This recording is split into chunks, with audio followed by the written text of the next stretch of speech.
Madame, Monsieur, bonsoir. Présent à Bobo-Dioulasso dans le cadre de la 21e édition de la Semaine nationale de la culture qui se tient sous le thème culture, mémoire historique et sursaut patriotique pour un Burkina nouveau. Le chef de l'État, le capitaine Ibrahim Traoré, s'ouvre une fois de plus au Burkinabé à travers la presse. Cet entretien est inédit dans la mesure où c'est la première fois que le président de la transition s'entretient avec des journalistes à Sia, la capitale économique et culturelle du Burkina Faso. Bonsoir, Monsieur le Président. Bonsoir. Merci de nous faire l'honneur de nous recevoir ici, au pied-à-terre du président du Faso. Alors, chers téléspectateurs, pour conduire cet entretien, je suis avec ma consoeur de la radio nationale, Chantal Mikema. Bonsoir Chantal Mikema. Bonsoir Aboubakar Sagnon. Bonsoir Monsieur le Président. Bonsoir Madame. Madame, Monsieur, la culture, la sécurité, l'économie, l'agriculture, les infrastructures routières ou encore la diplomatie, voici les grandes thématiques qui seront abordées au cours de cet entretien. Monsieur le Président, on commence bien entendu avec la culture. Sous votre magistère, on a assisté à la relance de la Semaine nationale de la culture en 2023. L'édition 2024 s'ouvre dans quelques heures. On pourra dire que vous êtes un adepte de la culture. Merci, bonsoir. Bien sûr, nous sommes très heureux d'être ici, à Bobo encore une fois de plus, pour cet événement majeur qui est très très important pour nous. Comme vous l'avez signifié, la culture, c'est l'âme du peuple. Donc, c'est notre âme. Et je pense qu'en créant la Semaine nationale de la culture en 1983, le président Sankara avait une grande longueur d'avance sur le temps. Aujourd'hui, nous sommes très heureux de donner une place prépondérante à la culture dans nos actions. Parce que vous l'aurez remarqué que lorsque certains cherchent à coloniser des peuples, la première des choses à faire, c'est de tout faire pour qu'ils abandonnent leur culture. Et donc aujourd'hui, nous sommes en train de redonner une place importante à la culture pour que notre peuple puisse vivre. Parce que pour nous, la culture, c'est tout ce qui fait de nous des Burkinabés. Alors, Monsieur le Président, la crise sécuritaire impacte sérieusement le secteur de la culture, de l'hôtellerie et du tourisme. Alors, qu'est-ce que votre gouvernement a fait donc, dans ce sens pour donner en tout cas de la valeur à ces différents secteurs?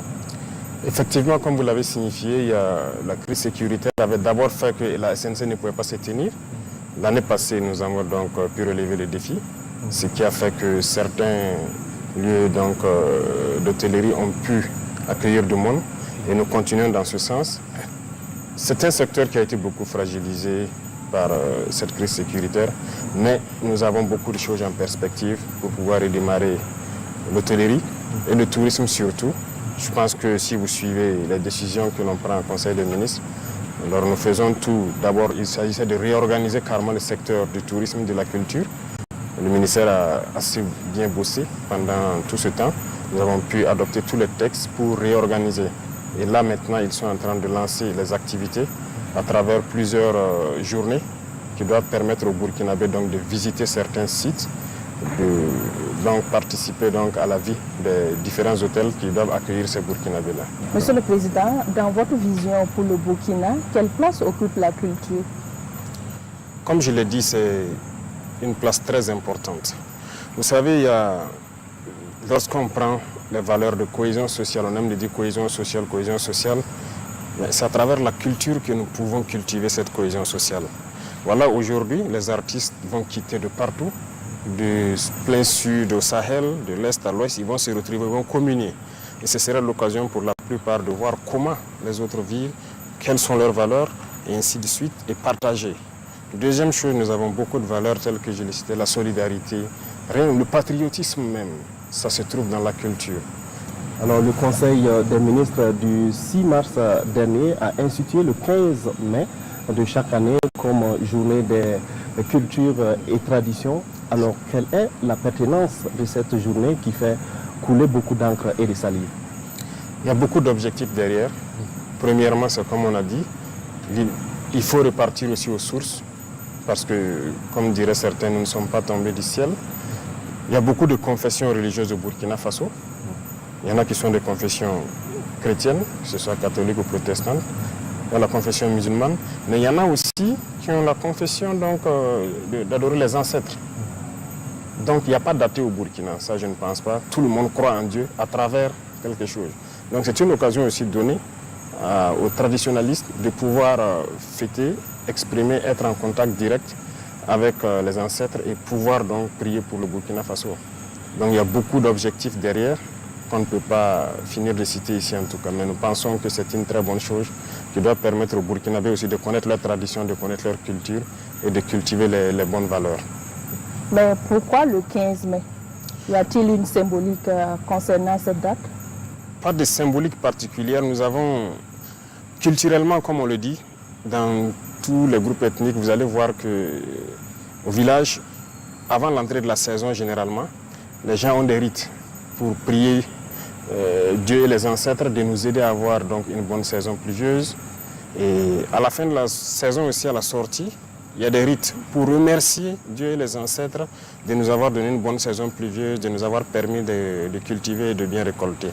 Donc nous avons proposé cette date donc, aux traditionalistes qui ont réfléchi et donc à l'unanimité ils se sont mis d'accord sur la date du 15 mai qui consacre donc l'entrée aussi dans la saison. Justement, Monsieur le Président, est-ce que cette journée des coutumes et des traditions est une sorte de réparation donc, pour mettre les religions dites révélées au même titre que les religions traditionnelles? Quelque part, ça fait partie des objectifs aussi. J'ai dit qu'il y a plusieurs objectifs autour. Ça fait partie parce que je pense que toutes les autres confessions ont des journées dédiées. Et chez les catholiques, il y a plusieurs fêtes fériées. Chez les musulmans, il y a plusieurs fêtes fériées. Donc c'était aussi une date aussi pour qu'on puisse trouver, pour que les gens puissent communier et avoir une date où fêter aussi. Donc ça fait partie des objectifs. Monsieur le Président, qu'est-ce que vous attendez concrètement des Burkinabés par rapport à cette journée du 15 mai?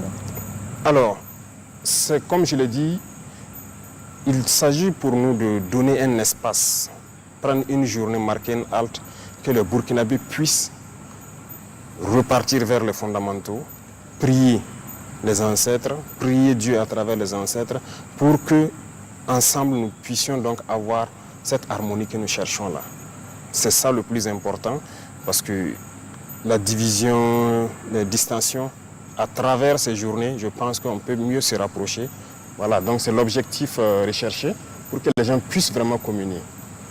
Voilà. Alors certains y voient une journée chômée et payée de plus. Qu'est-ce que vous en dites? Oui, c'est vrai, il y a beaucoup de journées chômées et payées au Burkina. C'est un sujet qui est en discussion au Conseil. Voilà, c'est en discussion et nous allons proposer bientôt une formule pour diminuer le nombre de journées chômées et payées et pour qu'on puisse rattraper d'une manière ou d'une autre. Je ne vais pas dévancer les choses. La proposition sera faite au niveau de l'ALT et les Burkinabés vont découvrir et on va décider. Monsieur le Président, en plus de la Semaine nationale de la culture, il y a le mois du patrimoine burkinabé donc, qui se tient du 18 avril au 18 mai de cette année. Alors finalement, est-ce que cet ensemble, en tout cas, d'événements culturels, si on peut le dire ainsi, est un moyen donc, pour permettre aux Burkinabés de revenir donc, pour s'intéresser à leurs valeurs culturelles, de faire une sorte de retour aux sources pour s'intéresser aux valeurs culturelles et traditionnelles qui fondent nos sociétés? Bien sûr, c'est très important. C'est très important. Vous voyez, il y a certaines sociétés qui sont développées en se basant sur leur culture. Parce qu'il y a beaucoup de richesses dans nos cultures. Regardez la Chine, le Japon, ce sont des exemples. C'est en se basant sur leur culture qu'ils arrivent à le faire. Le patrimoine, beaucoup de gens ne savent même pas quel est notre patrimoine. Personnellement, j'ai découvert beaucoup de choses avec le ministre, en conseil des ministres, lorsque nous préparions ces journées-là. Donc j'ai découvert beaucoup de choses que je ne savais pas. Et c'est toujours bien de découvrir qu'est-ce que nous avions. Nous ne sommes pas venus du néant. Lorsqu'on prend seulement, moi je me souviens, quand je visitais les forges, avant on avait, peut-être, et ça existe toujours dans certaines contrées, où à travers la culture, les gens peuvent aller extraire un minerai ferralitique, venir extraire le fer, faire de l'acier pour fabriquer tous les outils d'agriculture et tout. Mais c'est le développement donc de la sidérurgie comme ça. Est-ce que nous sommes basés sur les connaissances de nos ancêtres là sur ce volet et développer notre industrie sidérurgique? Je ne pense pas. La métallurgie. Est-ce qu'il faut aller forcément apprendre chez les autres? Mais nous avons déjà un fondement aussi. Et ça, ce n'est qu'un exemple parmi tant d'autres. On peut puiser beaucoup de choses dans notre culture que nos ancêtres faisaient déjà et développer notre société. On va parler maintenant de sécurité. Principale préoccupation des Burkinabés et priorité numéro 1 de votre gouvernement. Sous votre leadership, l'armée a acquis et continue d'acquérir des équipements et du matériel de guerre de pointe. Peut-on dire que nos forces combattantes sont maintenant équipées pour anéantir l'ennemi? Oui, l'équipement, nous allons continuer à nous équiper. Comme je vous le disais, on n'est même pas à 15% de ce que nous souhaitons. Dans ce mois de mai, vous verrez beaucoup de choses qui seront là et ça va continuer parce que sachant d'où nous venons, on vient de très loin et donc il faut préparer de sorte que les générations à venir ne connaissent pas ces situations. J'ai eu à le dire le 17 février, si je ne me trompe, en salle. Les gens ont peut-être maintenant compris comment est-ce que l'impérialisme a préparé nos armées pour pouvoir maintenant envoyer le terrorisme et voilà, déstructurer nos États et mieux nous exploiter. Je vous prends un exemple. J'ai parlé en 2020 de comment c'était. Si vous cherchez des militaires qui étaient en opération en 2019, à côté, dans la zone de Pensa, Kelbo, Tauremba et autres, imaginez pendant ce temps, on déployait des militaires 300 à 350 avec une centaine de Kalachnikov, peut-être une dizaine, une vingtaine de gilets. Ils sont là, beaucoup sont vivants, vous verrez. Donc défaut d'équipement. Et lorsque ils sont attaqués, les 200 et quelques, qu'est-ce qu'ils font? Ils sont obligés de courir. Et ça fait que les militaires même avaient surnommé les terroristes les monos, c'est-à-dire les moniteurs. C'est comme à l'école, les moniteurs venaient à 5 heures vous réveiller pour faire le sport, courir. Donc quand ils venaient attaquer à 5 heures, c'était la course. Et lorsque vous perdez confiance comme ça, pour reprendre confiance, ce n'est pas évident. Donc l'équipement avait fait que l'armée avait perdu un peu le visage. Et vous voyez que les terroristes se plaisaient de filmer les militaires en train de courir. Et ils partent galvaniser leurs combattants avec, les recruter et vraiment les mettre moralement au top pour combattre. Aujourd'hui, nous voulons équiper l'armée pour que le soldat reprenne confiance en lui. Lorsqu'il sort, il doit avoir confiance. Déjà, avec le minimum que nous avons, mais vous voyez l'exploit qu'ils font. Ils n'ont pas peur d'aller vers l'ennemi, ça veut dire que les soldats n'ont pas peur. Donc nous allons continuer de fournir des efforts pour mieux nous équiper et faire face. Monsieur le Président, en plus des équipements et du matériel, il y a beaucoup d'efforts également qui est fait pour le recrutement des hommes pour combattre sur le terrain. Bien sûr, ça va de pair. Et vous avez remarqué que nous nous trompions énormément. Ce que nous constatons, ce n'est pas ce qu'on imaginait. Ils sont nombreux et aujourd'hui, il faut le reconnaître, il y a beaucoup qui viennent de l'étranger pour combattre au Burkina. Dans les rangs des terroristes, donc des mercenaires qu'on prend et venir, il faut qu'on recrute conséquemment pour mailler notre territoire aussi. Vous êtes dans une dynamique de réorganisation de l'armée. À quel stade en êtes-vous avec cette réorganisation? La première phase, c'était la mise en place de ces unités organiques et combattantes-là, voilà, les bataillons d'intervention rapide, pour répondre et contenir la menace. Parce que lorsque nous avons fait l'évaluation, il fallait ce genre de force-là pour contenir la menace. Là-bas, nous pouvons dire en tout cas, Dieu merci, nous avons fait un exploit au-delà de ce que nous imaginions. Voilà, nous avons pu former nous-mêmes ces bataillons d'intervention rapide, les équiper entièrement par, voilà, grâce au peuple. Donc, c'est la première phase. Les autres phases sont en train de suivre actuellement parce que les phases terrain et réorganisation doivent se suivre. Donc les forces seront bientôt relocalisées pour répondre donc à la situation présente. Donc la réorganisation va se poursuivre, d'autres types d'unités vont se créer et dans le cadre de l'AES aussi, il y a des forces qui vont être mises en place pour répondre à ces besoins-là. Justement, Monsieur le Président, vous étiez à Banfora, vous avez dit aux forces combattantes de se préparer à la guerre de haute intensité. Oui. Alors, faut-il s'attendre justement à d'autres réformes au sein des forces combattantes? Oui, des réformes, on peut le dire, c'est dans le sens de la réorganisation. Parce que, comme je l'ai dit là-bas, le terrorisme sera vaincu. Voilà, ces criminels qui se baladent à moto là seront vaincus. Mais il faut se préparer à d'autres types de guerres. Il y a la menace partout, que ce soit autour ou bien la menace qui peut venir de loin. Donc, dans ce cadre-là, c'est une guerre conventionnelle qui peut durer. Donc, il faut se préparer à une guerre de haute intensité. Il faut pouvoir combattre dans le temps et tenir sur le terrain pendant très longtemps. C'est un autre mode de combat. Donc, il faut se préparer à ça et les forces, les différents corps vont avoir un programme d'entraînement et commencer ces entraînements-là. Des résultats tangibles sont quotidiennement engrangés sur le terrain, mais le phénomène du terrorisme semble avoir la peau dure dans certaines localités. Comment peut-on expliquer cet état de fait? Oui, c'est le terrorisme, comme vous le dites. Après le combat, les gens se rendent compte qu'il y a beaucoup d'étrangers dans les rangs. Donc, le Burkina, comme je le disais aux enfants, c'est le cœur. Donc, on cherche à broyer le cœur pour faire peur aux autres. Donc, nous sommes ceux-là qui devons accueillir le maximum. Donc, voilà pourquoi on se prépare conséquemment. Donc, c'est pas que c'est un phénomène nouveau. On s'attend à ça et on s'attend à pire que ça. Mais pour l'instant, je pense qu'on ne peut pas être en même temps partout. Comme vous l'avez remarqué, on ne communique pas beaucoup sur certaines choses, mais c'est zone par zone. Il y a des zones où on a mis beaucoup d'efforts qui sont presque à 100% voilà, conquises. Il y a des zones aussi encore où on est en train de remettre l'effort. C'est petit à petit, nous allons reconquérir donc toutes les portions de terrain parce que en les regardant faire, il faut conquérir et savoir comment consolider. Justement, Monsieur le Président, vous avez parlé tout à l'heure d'acquisition de matériel. Beaucoup de Burkinabés ne comprennent pas. Ils se disent que nous sommes équipés, nous avons des drones de dernière génération, mais on ne comprend pas pourquoi le terrorisme persiste. Rien que ce 23 avril, il y a eu donc des attaques. Comment est-ce qu'on peut expliquer cet état de fait? Alors, nous avons acquis vraiment beaucoup de moyens. Ça, c'est une chose. Les vecteurs aériens, bon, on a pu réussir à former en tout cas la plupart des pilotes déjà. Parce que nous avons anticipé leur formation avant d'acquérir. Sinon, tout moyen qu'on acquiert, il faut former ensuite. Donc, il y a un temps mort. Mais actuellement, avec les vecteurs aériens, nous avons donc cette chance d'avoir déjà des pilotes.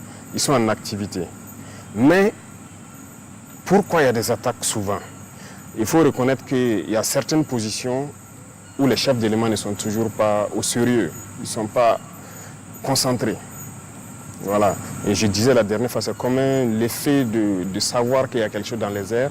Ça fait que certains ne sont pas concentrés. De toute façon, on pourra les développer en long et en large. Ce sont des moments de... Certains ont laissé de la fragilité et l'ennemi a observé et il frappe un coup qui peut être dur. Voilà. Sinon, pendant que le 23 se passait, une opération importante venait de finir dans la zone de Gaïri, Bogandé, où les bataillons ont fait du bon travail. Mais c'est pendant cette phase que d'autres ont prêté le flanc. Parce que ce n'est pas parce qu'il y a des drones en l'air qu'il faut dormir. Ce que nous voulons, c'est qu'on puisse être alerté. Parce qu'actuellement, en permanence, il y a des drones dans le ciel. En permanence. On veut juste que les positions puissent dire, on les voit venir. Et beaucoup arrivent à le faire. Vous avez suivi Djibo. Ce sont les observateurs qui ont vu venir l'ennemi et ont alerté le drone qui est venu participer au combat. Vous avez suivi Touéné, Gawa, beaucoup de positions arrivent à le faire. Mais il y a certaines positions où malheureusement, lorsque vous entendez qu'ils sont attaqués, on est sous le feu. Comment est-ce que vous avez pu être surpris? Il y a un problème. Ce n'est pas parce qu'il y a des drones qu'on ne met plus de guetteurs qu'on ne prend pas toutes ces précautions. Donc là aussi, c'est des choses qu'il faut corriger et nous sommes là-dessus. Voilà, c'est des choses qui entachent la lutte, mais qu'il faille corriger. Il ne faut pas que les gens baissent la garde, croire que c'est fini. Il faut rester concentré. Voilà. Alors, Monsieur le Président, est-ce que ces terroristes bénéficient de complicité interne? Bien sûr, beaucoup. Beaucoup. Et la complicité interne, tout de suite, les cas dont je vous parlais, ceux-là qui ont été neutralisés, qui sont venus de l'étranger, qui partaient vers Mansilla, imaginez qu'ils sont passés par l'aéroport avec la complicité de quelqu'un. Parce qu'ils ont fourni tous les renseignements. Et les enquêtes ont démarré rien qu'hier. On va retrouver ces individus-là. Ils sont passés par la complicité des gens. Il y a des villages aussi qui sont complices, mais qui commencent à comprendre un peu. Dans l'armée, il y a des complicités. Voilà, il y a des fuites d'informations, beaucoup de choses. Et la complicité, sans la complicité, c'est difficile que l'ennemi soit renseigné. Donc même dans nos villes ici, il y en a qui sont là, des terroristes, qui les renseignent sur tous les mouvements, tout ce qui se passe, voilà. Il y a des complicités. Alors des complicités aussi concernant des velléités de déstabilisation de la transition? Oui, mais ça c'est logique et ça sera permanent. Comme on le dit, nous avons décidé de prendre nos responsabilités pour engager une lutte. Il va de soi que certains qui ont perdu leurs privilèges et leurs avantages se dressent contre nous. Maintenant, c'est à nous d'être vigilants. C'est ce qu'on fait. Et donc, ces velléités de déstabilisation, c'est courant. Donc, on est là-dessus. Ça sera permanent, ça, on est sûr. Voilà. Alors, on constate également une certaine forme, j'allais dire, de campagne de diabolisation des forces de défense et de sécurité, à travers la presse internationale, par exemple. Ah oui, ça, c'est logique. Ces presses internationales se battent pour leur pays. C'est normal. Ceux-là qu'on a fermés ici, tout ce qu'ils divulguent comme information, c'est pour les intérêts de leur pays. Mais ce qui nous écœure, c'est souvent même les presses locales qui relaient ça. C'est ça qui est dangereux. Est-ce que ça veut dire qu'ils n'ont pas l'intelligence de comprendre que ceux-là sont en train de... Tout ce qu'ils publient, c'est pour l'intérêt de leur pays et qu'ici aussi on se met à le faire, c'est pas bien. Les FDS sont en train de monter en puissance. Il y a beaucoup de victoires. Aujourd'hui, on ne s'assoit pas qu'on vienne nous attaquer. On est à l'offensive, beaucoup de choses. L'armement qu'on est en train d'acquérir et tous ces équipements, ça ne les plaît pas. Parce que nous allons réussir à vaincre le terrorisme. Pourtant, ils ont créé ça pour que nos États ne puissent pas être des États et continuer à nous exploiter. C'est nos ressources. C'est ça le problème. Mais si vous avez une armée, ils ne peuvent pas se permettre certaines choses. Donc c'est normal que leur presse diabolise, qu'ils inventent du mensonge, ils racontent tout ce qu'ils veulent, avec des complicités internes, malheureusement. Voilà, il y a des individus ici pour 2 000, 3 000 euros, ils sont prêts à écrire du n'importe quoi, envoyer là-bas. Voilà, et puis ils vendent leur patrie. Et ce sont ces gens aussi qu'on combat, parce que ce sont des ennemis de la nation. Et c'est dangereux. Il ne faut pas aussi que nos presses se prêtent à certains jeux.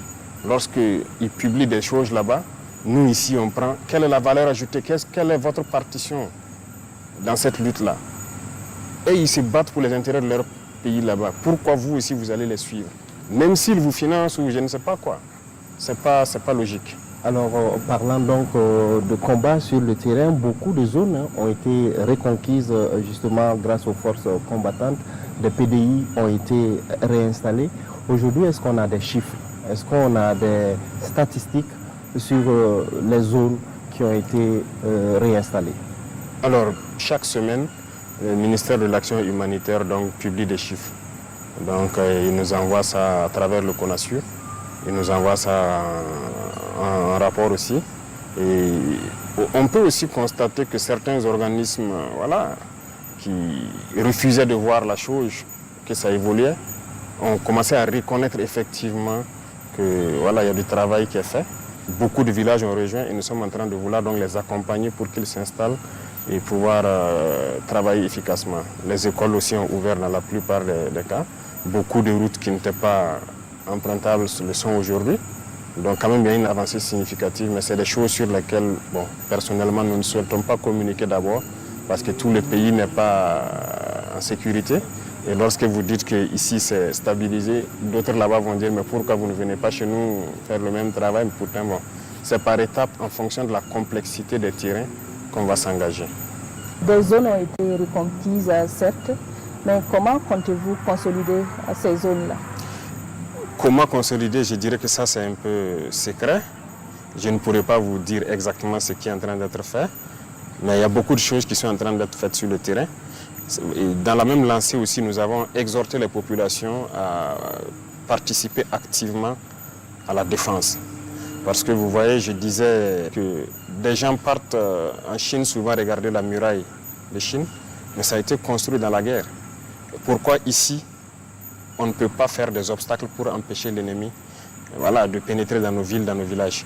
Donc avec les chefs de circonscription administrative, partout où je passe, je leur dis donc de mettre les populations au travail avec l'appui de FDS pour définir des périmètres où l'ennemi ne doit pas franchir. C'est à eux de créer les types d'obstacles qu'il faut, d'organiser le terrain et d'être aux aguets. Parce que c'est des comportements que nous devons adopter. Même si le terrorisme finit, nous devons nous mettre toujours en posture de guerre pour toute éventualité. Donc les autres leviers de consolidation, je ne peux pas vous les détailler ici. D'accord. Voilà. D'accord.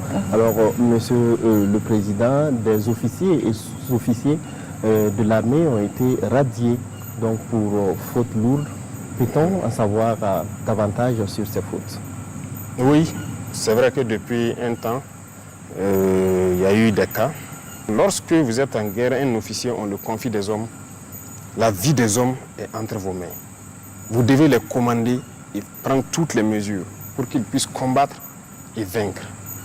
Il peut arriver que vous combattez jusqu'à épuisement de vos moyens. Ça peut arriver. Là, vous êtes mort en héros. Mais lorsque l'officier ne prend pas toutes les mesures pour que ces hommes puissent combattre, les hommes ne sont pas... ils ne répondent pas d'eux-mêmes. Ils ont été formés pour exécuter des ordres. Je vais vous donner quelques exemples. Lorsque on a le renseignement de probables attaques, c'est diffusé. On peut avoir une zone. Et dans la zone, si on a plusieurs positions, on va les dire, il est possible qu'il y ait des attaques. Nous serons à côté. Il y a les drones qui seront pas loin, en tout cas à équidistance des différentes positions. Mettez-vous en alerte. Ça veut dire qu'il faut guetter.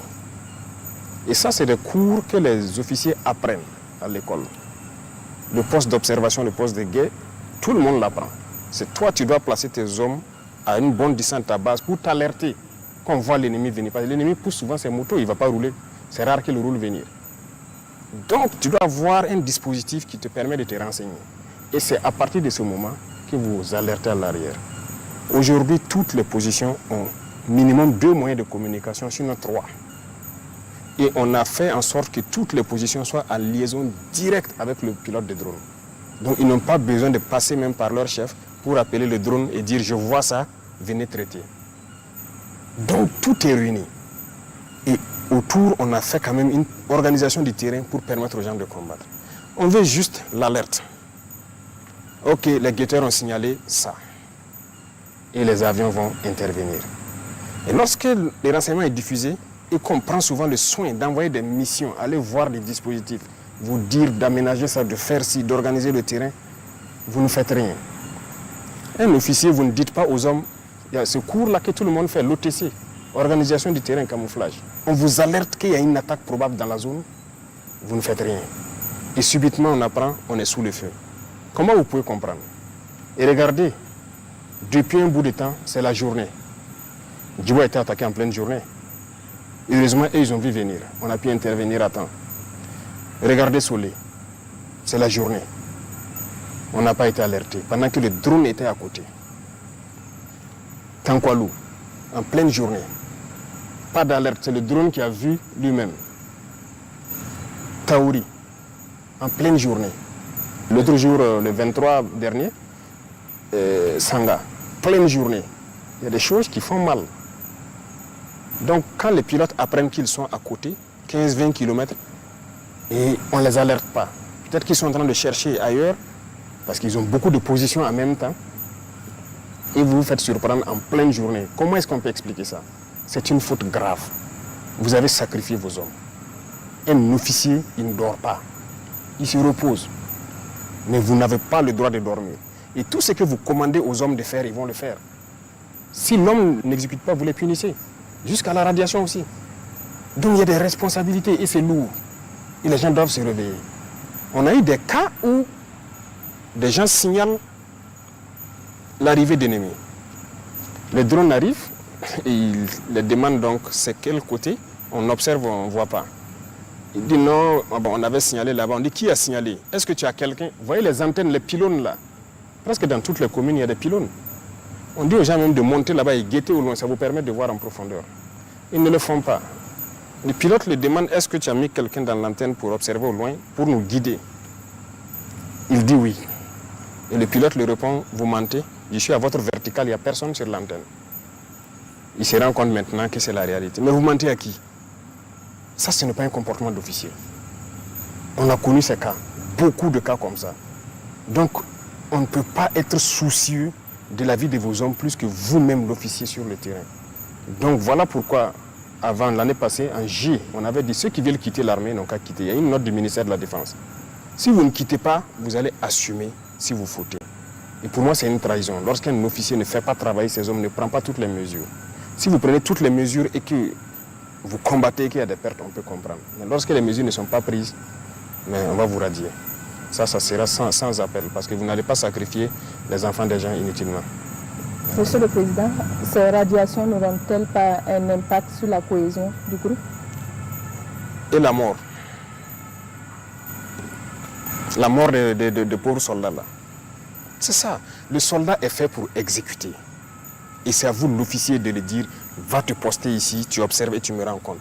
Et l'officier a son poste, il écoute en permanence. C'est à vous, l'officier, de dire le matin, faites des obstacles ici. Si vous ne comprenez pas, le soldat meurt. Ça entache plus la cohésion. Il faut assumer. Et c'est ce qu'on a reproché d'ailleurs aux gens dans le passé. Hein. Il faut être ferme souvent. Voilà. La guerre ne se fait pas dans le laxisme parce que ça se paye cash. Ça se paye cash. Moi, j'ai été sur le terrain. Les hommes qui ont été sur le terrain me connaissent. On peut me trouver dur là-bas, mais on s'entend très bien. On va combattre, mais on va revenir vivant. Il n'y a pas de cohésion dans cette hypocrisie. Non, non, non. On préfère que les hommes puissent combattre, venir raconter leur bataille. C'est ça le plus important. Monsieur le Président, parlons maintenant de coopération militaire au sein des pays de l'Alliance des États du Sahel. Alors, quelles sont les actions concrètes qui ont été entreprises depuis la création donc, de cette alliance pour combattre le terrorisme sur le terrain? Merci, il y a eu beaucoup d'actions concrètes. Et c'est très réjouissant ce qui se passe sur le terrain. C'est devenu les mêmes armées. Il y a beaucoup d'actions qu'on ne peut même pas finir de citer.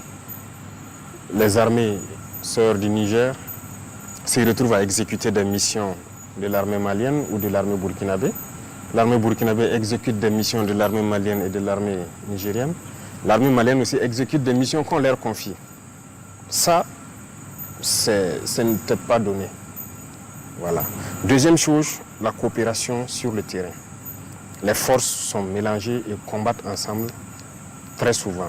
Et donc nous réussissons ça, surtout donc, dans la bande frontalière avec le Niger. Nos forces combattent côte à côte actuellement. Dans le domaine donc, des appuis aériens, c'est fréquent. Voilà. Lorsque nous avons beaucoup d'opérations et qu'on est submergé, on peut faire appel aux vecteurs nigériens, aux vecteurs maliens qui viennent nous appuyer.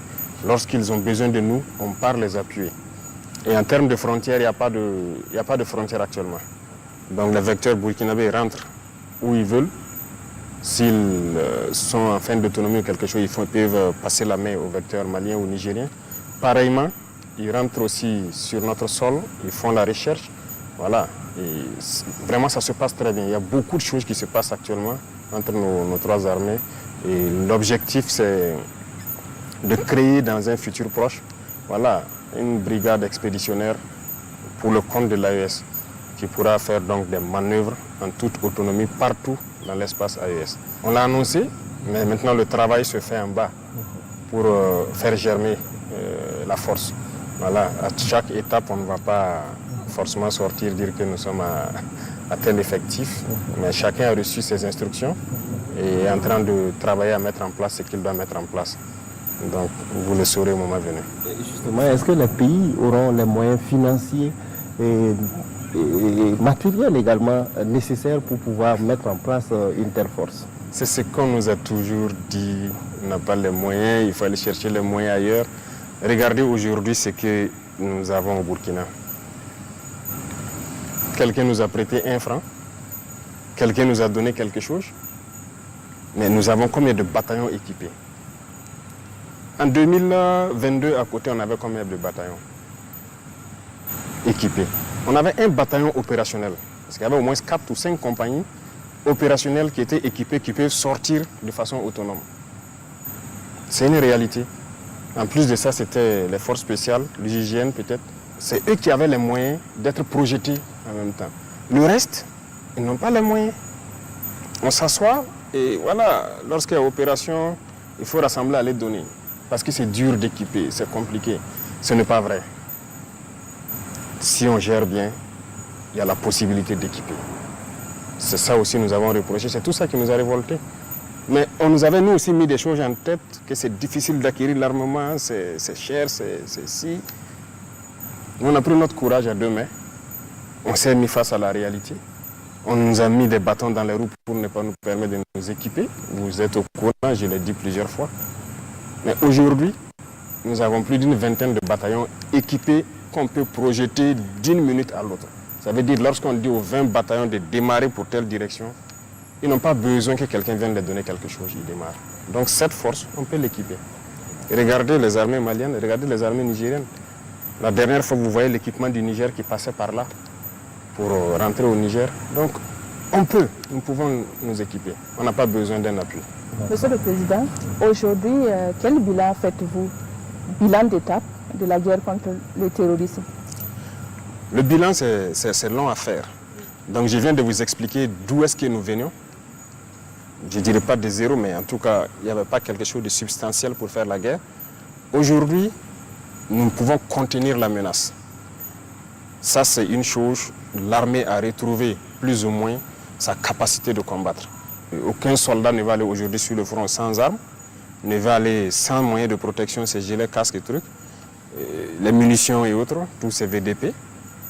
Le maillage a changé, et ça fait qu'on a occupé plus le terrain. Il y a beaucoup de zones où on n'avait pas de présence de force, où il y a aujourd'hui de la présence. Et ça fait que, bon, dès que la présence, les populations aussi rejoignent. Donc ça, c'est une avancée majeure. Et maintenant, la réorganisation de l'armée pour l'adapter aux réalités actuelles, ça aussi, c'est une avancée majeure. C'est tout ça qui permet d'avoir des résultats sur le terrain. Mais on n'a pas peut-être le temps de détailler point par point, au risque de revenir sur des choses qu'on avait déjà dites. Donc, il y a beaucoup quand même de choses qui sont faites. D'accord. Alors, Monsieur le Président, justement, nous sommes en guerre, mais il faut préparer également l'après-guerre. Comment comptez-vous réorganiser l'armée après la guerre? Oui, l'après-guerre, dès qu'on est en guerre, c'est pour préparer l'après-guerre aussi. L'armée doit participer, pour nous, l'armée doit participer activement à la vie de la nation.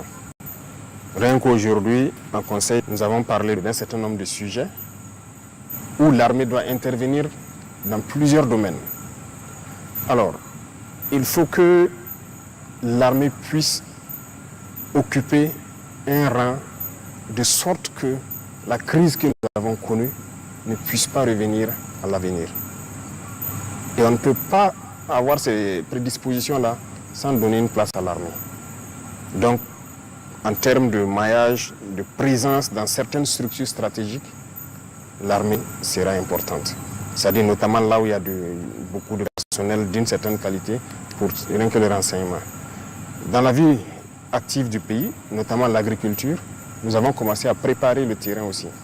Actuellement, dans beaucoup de casernes, on a ciblé un certain nombre de casernes.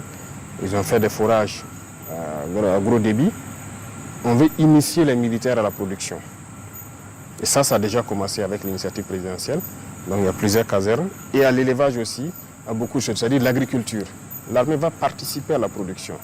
Vous avez suivi à Bagré ce qu'on a fait avec l'unité mixte qui est là-bas, VDP et militaire. Au début, les gens croyaient que ce n'était pas possible. Mais ils ont produit sur beaucoup d'hectares. Et donc on est en train de multiplier ce genre d'initiatives pour que l'armée puisse participer à la production agricole. L'armée va participer à l'éducation des plus jeunes aussi, parce que le patriotisme, il faut l'enseigner. Donc l'armée aura un rôle prépondérant, en tout cas à l'avenir dans la vie de la nation. Parlons d'économie à présent. Monsieur le Président, l'économie des pays en guerre est régionalement affectée. Quelles sont vos stratégies pour relancer l'économie nationale? Il y a beaucoup de choses en vue qu'on ne va pas peut-être dire tout de suite.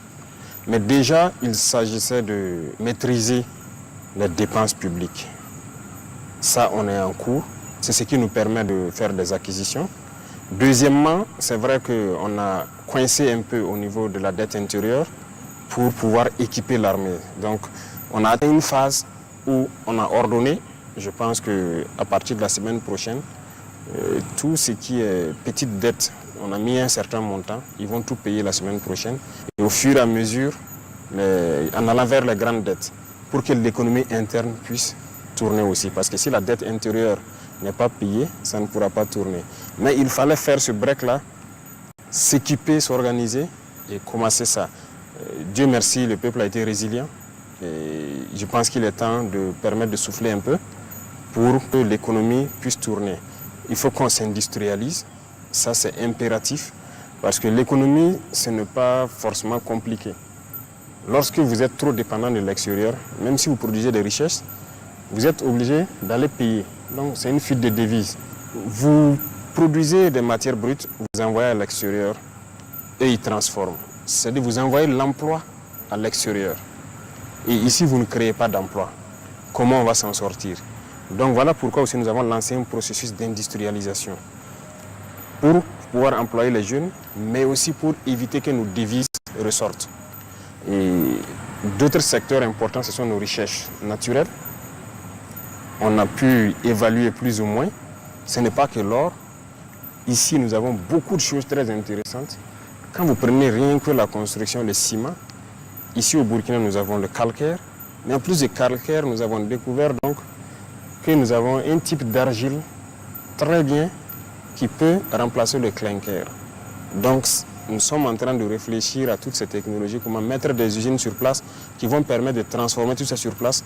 Ça va éviter que nos devises se retrouvent donc à l'extérieur.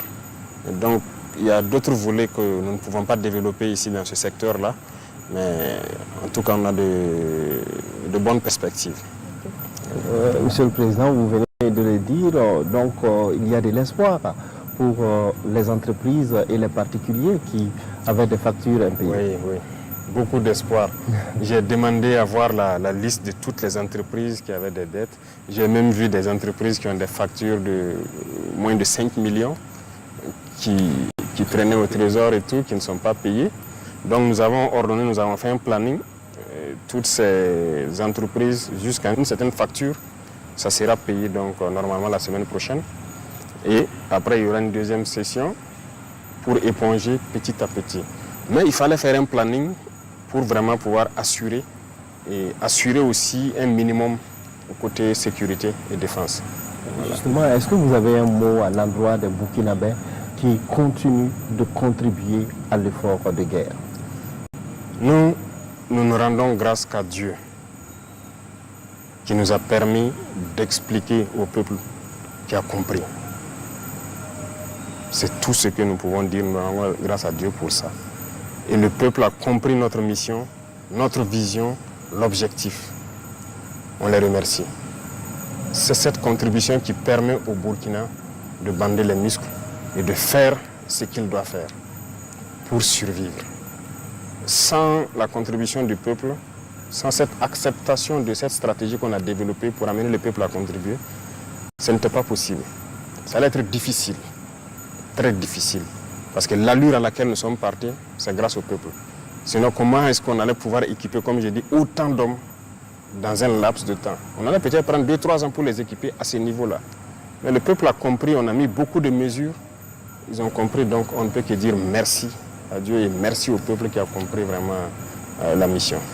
Voilà. Excellence, vous avez affirmé, vous avez procédé à la pose de première pierre pour plusieurs usines dans plusieurs localités. Comment votre gouvernement compte-t-il financer tous ces projets et faire en sorte d'assurer leur mise en œuvre efficace et durable? Oui. Les pierres qui sont posées, ça c'est déjà acquis. C'est la construction qui va démarrer. Mais il y a des usines qu'on était en train de construire depuis l'année passée, certains qu'on va inaugurer avec certains partenaires privés. Mais il y a aussi des usines qui seront construites 100% par l'État. Et on a une stratégie de financement. D'abord, la caisse de dépôt de consignation d'avant, qu'on a transformée en caisse de dépôt d'investissement. L'objectif, c'est de financer l'industrialisation. Il y a le Fonds burkinabé de développement économique et social aussi, que nous sommes en train de redynamiser pour pouvoir financer l'industrialisation. Et tout ça, nous allons nous appuyer sur les acquis de nos sociétés d'État. Parce que le système, comme on le disait, j'essaie d'expliquer ça l'autre jour à Banfoura, le système qui se passait n'est pas forcément bon. Voilà, il faut le dire clairement. On a des sociétés d'État qui font des bénéfices, Mais c'est posé des DAT dans les banques. C'est bien. Si l'économie se portait très bien et qu'on n'a pas de défi, on peut garder en DAT, ça produit les intérêts. On peut prendre faire ce que les gens souhaitent là, c'est payer les 14e et 15e mois. Mais nous ne sommes pas à cette étape. Donc actuellement, on est en train de relire, je profite de l'annoncer, on va relire beaucoup de textes dans les sociétés d'État pour revoir d'abord le traitement. Ça, c'est une chose parce que c'est déséquilibré par rapport à la masse populaire. Et les DAT, là, nous allons les toucher. Ça aussi, ça ne va pas plaire forcément aux institutions bancaires, mais il faut qu'ils comprennent que nous devons faire tourner l'économie. Et là, ça va eux-mêmes les permettre de se développer. Lorsque l'argent est déposé, que ça ne travaille pas, ça ne sert pas. Donc ce sont ces sociétés d'État qui vont financer beaucoup d'entreprises, beaucoup d'industries, qui vont produire et qui vont nous empêcher de partir chaque fois à l'extérieur chercher ce que nous voulons. Donc ça, c'est la grande partie comme ça, mais il y a aussi nos recherches naturelles. Là où nous allons, le nouveau code va passer à l'Assemblée, nous allons aussi nous appuyer sur l'exploitation longue de l'or pour industrialiser le pays. Et nous allons exploiter, en tout cas pour ce qui est de l'or, nous connaissons le faire. L'APEC a été instruite, nous allons mettre en place, ça a commencé déjà avec la SONASP, les premières unités de traitement. Ça a été mis en place à Zorgo, d'autres sont en train d'être mis en place au sud-ouest, pour avoir de l'or, produire donc cette richesse-là qui va nous permettre de nous industrialiser. Bref, il y a beaucoup d'autres volets sur lesquels nous sommes en train d'appuyer pour y parvenir. Les salariés des sociétés d'État doivent s'attendre à une baisse de salaire? Pas une baisse de salaire, mais une correction. Pour certains, ça serait peut-être une baisse, pour d'autres, ça sera peut-être une augmentation, pour d'autres, ça va rester stable. Mais je ne vais pas rentrer dans certains détails, au risque de les créer des soucis. Mais la manière dont ça se passe, ce n'est pas bien. D'abord, c'est trop disparate. Chaque société fonctionne de sa façon. Que ce soit la grille salariale, que ce soit les conseils d'administration, chacun décide de comment se rémunérer. Ce n'est pas bon. Il faut équilibrer tout et avoir un principe. Voilà, donc c'est ce que nous sommes en train de faire. Donc dans le principe, peut-être que certains verront leur salaire baisser, mais c'est pour la masse populaire qu'ils le comprennent. Voilà. Le président, on dit que les structures ne sont pas les mêmes. Oui, les structures ne sont pas les mêmes, mais on a dit sociétés d'État. Ouais. Donc tout doit contribuer à ce que l'État puisse donc avoir quelque chose, parce que l'État c'est quoi? Partout où nous passons comme ça, les gens demandent les routes. Comment on fait? Il faut les construire. Il faut les construire. Les gens n'ont pas l'eau potable. Il faut faire assez de forêts. Il y a tellement de défis au Burkina. Mais il faut qu'on utilise. On ne peut pas être là à avoir des millions par mois de salaire pendant que d'autres boivent l'eau dans un marigot. Non. On va équilibrer pour pouvoir servir ceux qui sont dans les villages qui ont des besoins primaires. Voilà. Et les gens qui vont nous excuser, hein, c'est comme ça. Il faut équilibrer un peu. Voilà. Alors, Monsieur le Président, l'APEC, l'entrepreneuriat communautaire est une de vos priorités.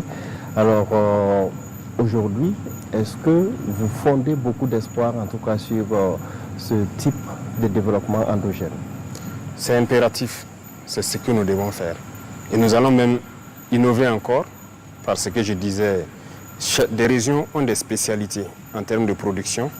Nous allons voir comment mettre en place des unités de transformation dans chaque région à travers sa spécialisation. Et l'APEC va développer sûrement un modèle local à travers donc, les opérateurs économiques des dites régions et l'État va accompagner. Donc l'APEC devra réorganiser. Il faut qu'on se finance nous-mêmes nos entreprises. Voilà. Beaucoup de gens ont de l'argent, mais ils ne travaillent pas avec. Il faut qu'on les amène à se mettre ensemble, à mettre quelque chose comme base et l'État va accompagner pour créer des unités de transformation. C'est ça qui va faire employer des gens et eux-mêmes, ça va les permettre d'avoir encore plus de marge de manœuvre. Voilà. Donc, on fonde beaucoup d'espoir sur ce développement endogène-là. Qui parle d'économie, parle de corruption. Vous l'avez reconnu, vous n'êtes pas satisfait des résultats de lutte contre la corruption. Peut-on dire que vous êtes impuissant face à ce fléau? C'est un fléau qui a gangréné notre société. C'est un système qui a été installé depuis des décennies. Et chaque jour, vous voyez, c'est un système qui est comme plusieurs milliers de nœuds. Vous détachez, vous voyez quelque chose encore. Vous détachez, vous découvrez quelque chose. Donc tous les jours, moi je découvre. Je découvre. Et plus vous découvrez, plus vous êtes révolté. Mais c'est un système qui a été mis en place et qui a détruit vraiment voilà, notre pays. Mais aujourd'hui, moi je peux dire que beaucoup ont compris et commencent à quitter un peu eux-mêmes la situation. D'autres aussi, par les dénonciations, arrivent à nous faire voir beaucoup de choses. Regardez le domaine de l'agriculture par exemple. Imaginez qu'on donne de l'engrais, l'État subventionne pour les paysans, mais il y a une pratique qui est là depuis des décennies. Les agents même, avec la complicité de certaines autorités locales là-bas, ils vendent, ils volent, ils vendent au prix qu'ils veulent aux paysans. Et l'engrais subventionné n'arrive pas aux paysans. On est en train d'enfermer beaucoup. Beaucoup. Ça fait que je disais au ministre qu'il va se préparer à recruter. Mais c'est les agents du ministère. Mais c'est des dénonciations. Donc ça veut dire que le Burkinabé a commencé à comprendre que la corruption ne peut pas nous permettre de nous développer. Il y a une structure qui est en train d'être créée. Ça sera dans tous les ministères et la structure centrale sera la présidence, où les dénonciations vont se faire. On va mettre tout le processus en branle jusqu'à voilà, prendre les individus impliqués et récompenser ceux qui auront dénoncé. Donc, ce n'est pas fini d'abord. On a pris le décret de dénonciation, mais il y a un organe qui est en train d'être créé pour gérer tout ça. Alors, en ce qui concerne l'agriculture, votre gouvernement a lancé l'initiative présidentielle pour la production agricole. Alors, démontrant ici votre engagement en faveur du secteur agricole, alors quels sont vos objectifs à travers cette initiative? L'initiative présidentielle est là, l'offensive agro-pastorale est là. L'objectif, c'est qu'on atteigne l'autosuffisance alimentaire le plus vite. Parce que, comme je l'ai dit, la souveraineté alimentaire, c'est très important. On ne peut pas continuer d'avoir des Burkinabés qui ont faim. Donc, il faut qu'on produise. Et l'expérience a montré qu'on ne peut pas se développer sans l'agriculture. Et même dans les zones où il y a les terres les plus arides, ils essaient de transformer l'environnement pour cultiver. Et nous nous sommes engagés à accompagner beaucoup les producteurs. Donc, normalement, dans quelques jours, nous allons donc lancer un programme d'appui aux agriculteurs pour qu'ils rentrent dans la saison. Vraiment, c'est les aider au maximum à travers l'équipement pour qu'ils puissent labourer le maximum des champs. On va les accompagner en termes de semences, en termes d'engrais, pour qu'ils puissent produire au maximum. À travers l'initiative, on a lancé l'année passée sur une expérimentation sur environ 14 000 hectares. Nous avons vu les résultats. Donc on a compris que les paysans ont besoin juste d'être accompagnés. Si on leur donne l'accompagnement qu'il faut, ils vont se lancer. Donc c'est notre objectif d'atteindre l'autosuffisance le plus vite possible. Il y a également, Monsieur le Président, la production du blé que vous avez lancé à Bagré. Alors la culture du blé au Burkina, est-ce une nécessité? C'est une nécessité. Si vous voyez les chiffres au niveau du ministère du Commerce, de l'importation de la farine de blé ou de blé pour les moulins, c'est quand même énorme, c'est plusieurs milliards. C'est ça, j'ai dit, la sortie des devises. Et ce n'est pas que le blé, il y a beaucoup de spéculations que nous avons testées et que nous allons donc mettre maintenant en pratique. Voilà, donc toutes ces spéculations-là, c'est pour que nous puissions produire à l'intérieur et transformer à l'intérieur. Et c'est là que nous avons donc une valeur ajoutée. Donc il y a beaucoup de spéculations, ce n'est pas que le blé. Le blé, ça a bien marché. On a fait les tests au laboratoire pour voir s'il n'y a pas de toxines ou quelque chose de particulier. On m'a transféré les résultats. Tout est concluant, c'est vraiment très bien. Donc c'est quelque chose qu'on va poursuivre.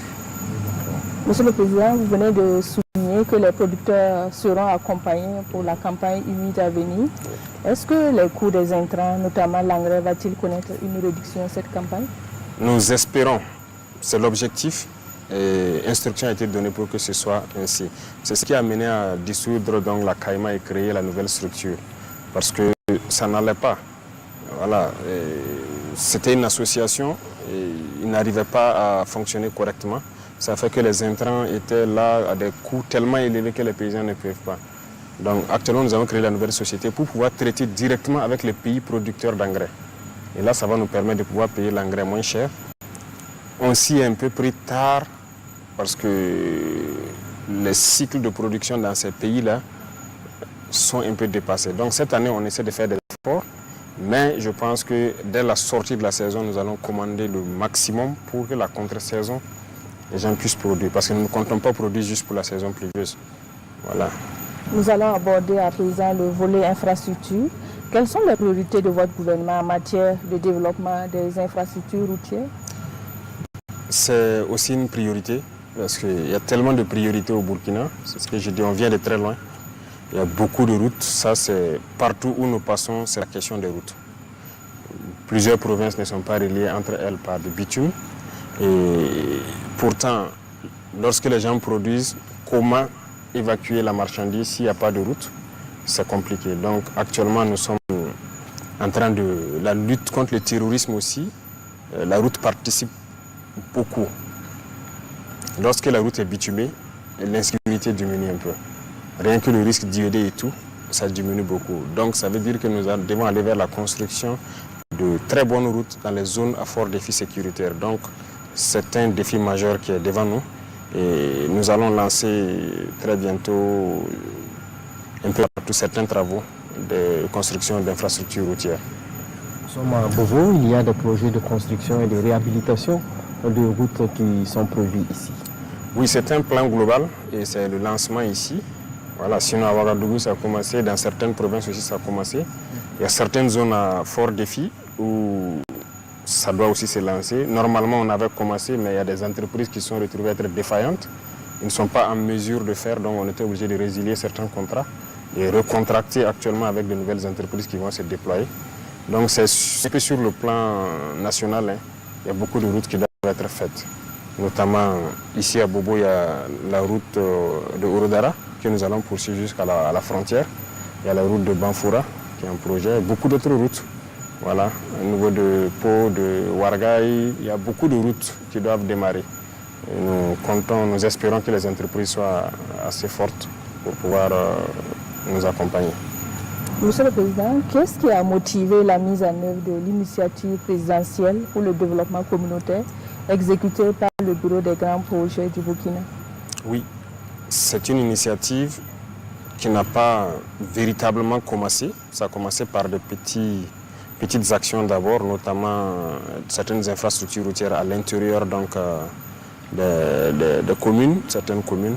Mais ça doit se poursuivre parce que dans ça, nous voyons le développement de certaines infrastructures routières, l'assainissement, mais même le développement aussi des différentes communautés à travers voilà, la production, la transformation locale sur place. Donc on veut encourager beaucoup les petits métiers aussi. Donc c'est tout un ensemble de facteurs comme ça qui sont réunis dans cette initiative. D'accord. Alors, Monsieur le Président, on va parler maintenant de diplomatie. Alors, comment se porte la coopération avec les pays voisins du Burkina? On a déjà parlé de l'AES. Avec les pays voisins du Burkina, comment est-ce que la coopération se porte? Bon, il faut le dire, ça va plus ou moins. Avec certains pays, il n'y a pas de problème. Avec d'autres aussi, il ne faut pas avoir on ne va pas continuer à faire de l'hypocrisie. Il y a des soucis avec certains pays. Voilà, ça, il faut le reconnaître. Et nous sommes là-dessus et nous espérons que chacun comprendra. Parce qu'au début, nous avons eu un peu de soucis. En octobre, novembre 2022, alors je vais vous dire clairement, on a été approché par beaucoup d'émissaires, notamment des pays du Sud. Chaque fois, c'était peut-être nous dire de négocier en quelque sorte avec les terroristes, parce qu'ils veulent un couloir, ils veulent juste faire le trafic, c'est-à-dire de laisser une portion du terrain, et voilà, ils vont nous laisser tranquilles. Nous avons dit que ce n'était pas possible parce que nous sommes burkinabés. On préfère mourir dans la dignité que de négocier donc, les conditions de notre esclavage. Négocier avec ces gens-là, c'est négocier les conditions de son esclavage. Donc j'ai compris la mentalité de certains et j'ai conseillé beaucoup que ce n'était pas une bonne idée de négocier. Mais bon, On savait ce qui se passait. Les choses se passaient à Niamey en son temps. Voilà, entre le président Bazoum qui était le centre et les terroristes, certains agents extérieurs, et ensuite les messagers venaient vers nous. J'ai même envoyé aussi des messagers vers le président Bazoum en son temps, qui malheureusement n'a pas bien accueilli la mission parce qu'il n'a même pas pu me faire de compte rendu parce que c'était un échec. Nous avons compris qu'il y a une machine qui est en œuvre et donc nous avons décidé de combattre, de lutter. Nous avons refusé catégoriquement de négocier avec qui que ce soit. Nous allons combattre. Et ces gens qu'on avait conseillé de ne pas rentrer dans ce schéma, je pense qu'aujourd'hui beaucoup se rendent compte qu'on avait raison. Parce qu'ils ont commencé à être attaqués. Il n'y a pas de possibilité de négocier avec ces gens. Donc il faut qu'on se mette au sérieux pour lutter. Dernièrement, vous avez vu à travers le reportage, lorsque les unités sont arrivées à l'opération Ouragan à la frontière ivoirienne, voilà, je suivais l'opération de près. C'est de féliciter même les soldats pour leur discipline. Parce qu'ils n'étaient pas obligés de s'arrêter et regarder les terroristes à 50 mètres de lui, au-delà du fleuve. Ils pouvaient envoyer des roquettes, comme il a dit. Mais par discipline, respect des consignes, ils ont observé et puis ils se sont retournés. Mais ce sont des comportements qui ne sont pas bien, il faut le dire. Parce que le Burkina a connu ça aussi. Les IAG ont habité ici. On était une base arrière des terroristes. Ça donnait quoi? Donc il faut que ces pays-là aussi comprennent ça, que ça ne marche pas. Et il y a beaucoup d'autres choses. Avec la plupart, je pense qu'on commence à se comprendre. Mais du côté quand même de la Côte d'Ivoire, il y a du développement à faire. Voilà, il faut qu'ils reviennent à de meilleurs sentiments. Tous les déstabilisateurs du Burkina sont là-bas, ne se cachent pas. Les officiels ivoiriens ont parlé mal du Burkina. Sur les plateaux télé, vous êtes journaliste, je ne pense pas que au Burkina, une chaîne privée ou publique insulte des autorités d'autres pays ouvertement, souvent de façon vulgaire. Ça se fait là-bas, sans mot dire. Voilà, tous ceux qui tentent de déstabiliser se retrouvent là-bas. Bon, à un moment donné, il faut arrêter l'hypocrisie, il faut dire la vérité. Il y a un problème. Il y a un problème avec les autorités de ce pays. Justement, aujourd'hui, Monsieur le Président, quels sont vos rapports avec le président Alassane Ouattara? Le rapport, c'est comme je l'ai dit, il y a un problème. On n'a pas de contact particulier. Donc, voilà, on regarde la situation. On suit. Voilà, je ne peux pas vous donner plus de détails. Voilà, on suit. Donc, juste à présent, vous n'avez pas eu l'occasion de discuter avec le président Alassane Ouattara? Au début, on a échangé un peu au téléphone. Il m'a envoyé des émissaires même, il faut le reconnaître. On a discuté, on espérait que les choses aillent dans le bon sens. Mais peut-être qu'on n'a pas accédé à certaines choses, je ne sais pas. Mais nous ne pouvons pas nous mettre dans une certaine moule. Voilà, nous sommes venus avec une vision, un objectif. Et nous avons une mission. Donc, tant qu'on sera dans notre moule, on sait qu'on aura des difficultés avec certains. Donc, on ne sait pas ce qui s'est passé. Sinon, il y avait le contact, mais ça s'est rompu. Et avec les gens qui ont commencé à partir là-bas, ceux qu'on recherche, il n'y a pas eu de coopération. Jusqu'au jour d'aujourd'hui, c'est ce qu'on observe. Aujourd'hui, il y a eu des incidents à la frontière avec la Côte d'Ivoire. On parle donc de soldats burkinabés qui sont détenus par la partie ivoirienne et vice-versa. Alors, quelle est la situation sur ce plan? C'est vrai, quelques incidents mineurs. Ça, ce n'est pas un problème pour nous. Retenez que nous sommes en guerre. Donc ça, ce n'est pas des incidents à nos yeux. Vous ne pouvez pas comprendre ce que j'ai dit, mais nous sommes en guerre. Et nous sommes préparés à tout. Donc ça, ce n'est pas des incidents. C'est mineur. Vous confirmez qu'il y a des soldats qui sont détenus de part et d'autre? Oui, la dernière fois, pendant l'opération, il y a un soldat et puis un VDP que les forces ivoiriennes ont appréhendé. On menait chez Abidjan là-bas. Avant ça, il y a 2 gendarmes aussi ivoiriens qui avaient fait incursion. Mais il y a eu plusieurs incursions. Je pense que la dernière fois à la rencontre, ils les ont amenés, les fiches avec tous les noms. Il y a eu plus d'une vingtaine de fois où les forces ivoiriennes sont rentrées sur le territoire. Mais bon, on n'a jamais pris garde. Mais les 2, c'était un cas particulier. Voilà pourquoi on avait pris, pour question de renseignement. Et donc, ils ont aussi, pendant l'opération du 15e bataillon, 2 soldats sont allés pour payer de la cigarette, je crois, dans un village curieusement habité. à 2 km de la frontière, et les forces ivoiriennes les ont pris. Mais je suis curieux de voir qu'ils étaient présents, ils ont pu appréhender les 2 soldats et que tous ces terroristes qui sont rentrés, ils n'ont pas réagi. Donc c'est un incident isolé, nous on continue le combat. Voilà. D'accord. Alors Monsieur le Président, est-ce que la récente rencontre entre les ministres en charge de la défense des 2 pays va permettre peut-être de détendre la situation? On espère. Mais je dirais que la balle est dans leur camp. Voilà, ils ont souhaité la rencontre, on n'a pas refusé. Ça s'est bien passé, ils ont eu des échanges, on les regarde maintenant. Voilà. Il y a des gens qui sont poursuivis, qui sont là-bas, il y a des gens qu'on va poursuivre. Il y a eu quand même, ils ont eu des échanges francs, on les regarde maintenant.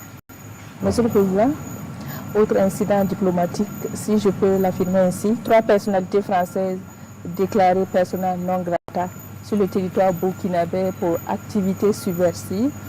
Que reproche-t-on concrètement à ces 3 Français? Vous savez, quand on dit activités subversives, les gens sont très malins et très intelligents dans leurs manœuvres. Aujourd'hui, ils ont beaucoup de plans pour déstabiliser le Burkina. Il y a l'élimination physique, voilà.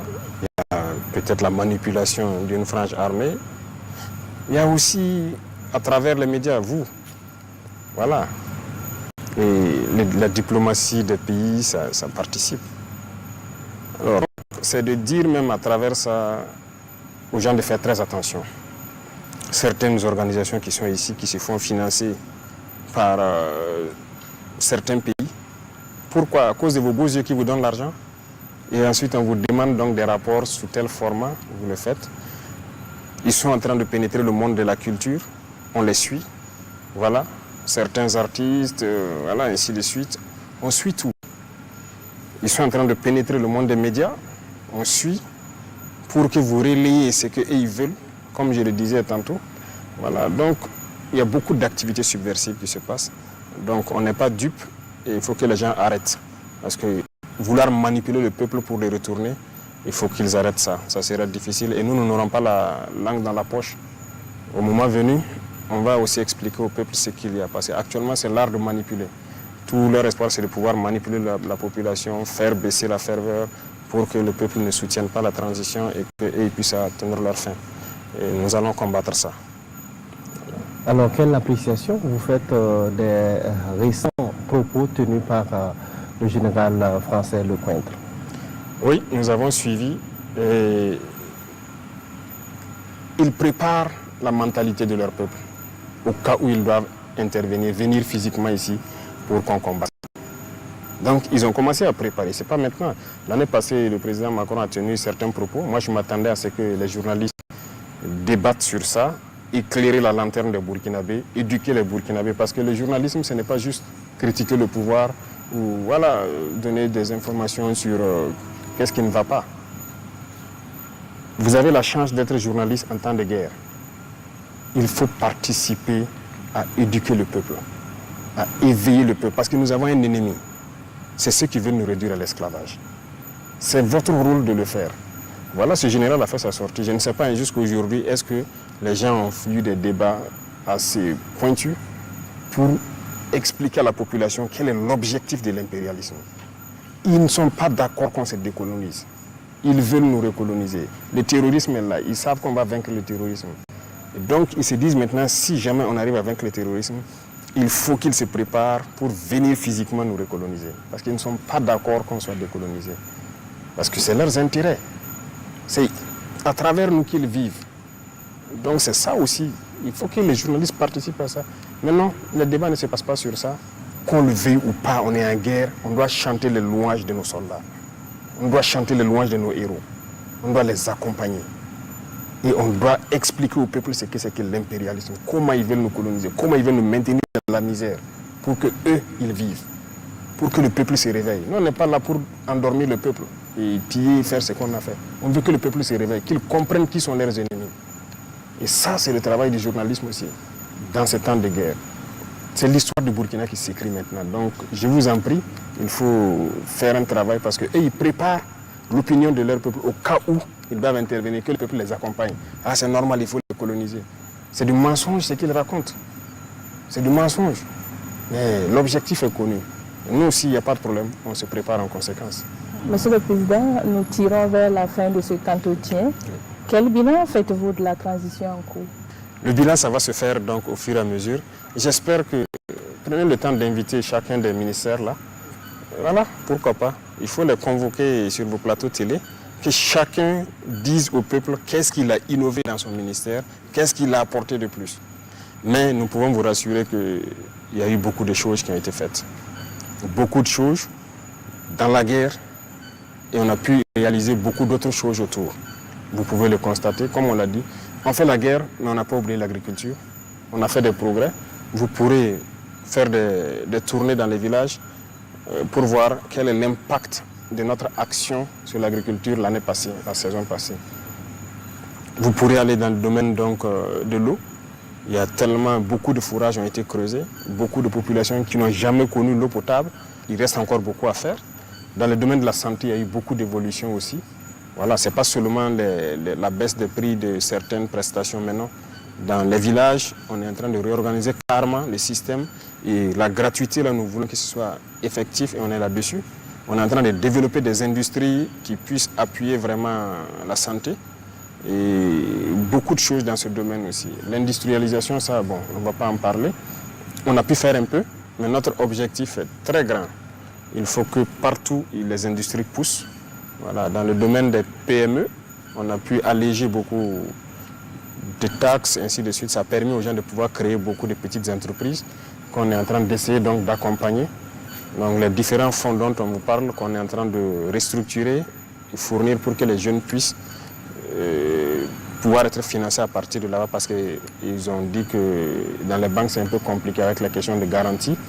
Voilà, donc dans tous les domaines, il y a eu beaucoup d'avancées. Et je vous exhorte à les convoquer et qu'ils disent au peuple individuellement tout ce qu'ils ont pu faire. D'accord. Voilà.